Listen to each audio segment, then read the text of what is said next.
खैबर पख्तूनख्वा में गवर्नर राज लग सकता है।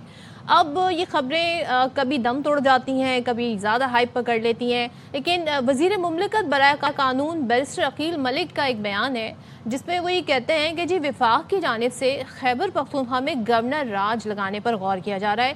फिर वो कहते हैं जनाब कि खैबर पख्तूनख्वा की सूरत हाल सबके सामने है, कब तक शहरियों को बेयारो मददगार छोड़ेंगे।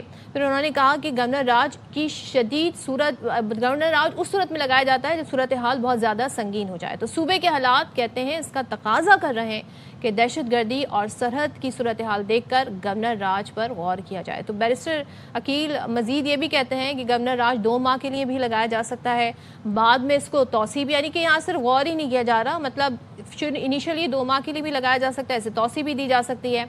अब ज़राए क्या बता रहे हैं? ज़राए बता रहे हैं कि केपी में गवर्नर राज के सिलसिले में 6 नाम सामने आए हैं। पहला नाम तो मौजूदा गवर्नर का ही है, यानी कि फैसल करीम कुंडी साहब का, जिनका ताल्लुक पाकिस्तान पीपल्स पार्टी से है।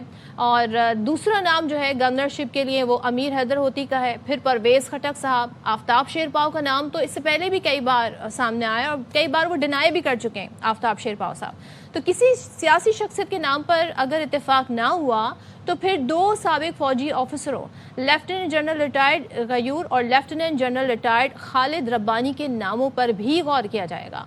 तो अब इस सिलसिले में वफाकी वज़ीर इत्तलात अता तारड़ कहते हैं कि पीटीआई के जहर उगलने वाले अकाउंट्स अफगानिस्तान और भारत से ऑपरेट हो रहे हैं। ज़ाहिर है और खैबर पख्तूनख्वा में बहुत बड़ा ड्रग का कार्टेल मौजूद है, मनशियात में स्मगलिंग में वज़ीर आला खुद मुलव्विस हैं। तो ये काफ़ी बड़ा इल्ज़ाम उन्होंने उन पर लगाया है। अब ज़रा देखते हैं जी कि सिलसिला किस तरीके से आगे बढ़ेगा और पाकिस्तान पीपल्स पार्टी का क्या मौक़िफ़ है, क्योंकि जो गवर्नमेंट की पार्टी है नून लीग, उनका मौक़िफ़ हमारे सामने आया है।